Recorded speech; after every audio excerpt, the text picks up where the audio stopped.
coming up on the last lap of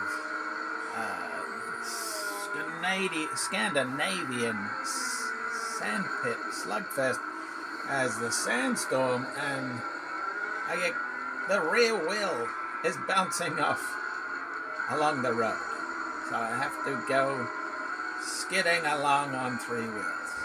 How do I go? I was leading the race. Now it's struggle town. Can I finish? Avoids a crash there. Slides around corners. Look at those sparks coming. Balancing on 3 wheels.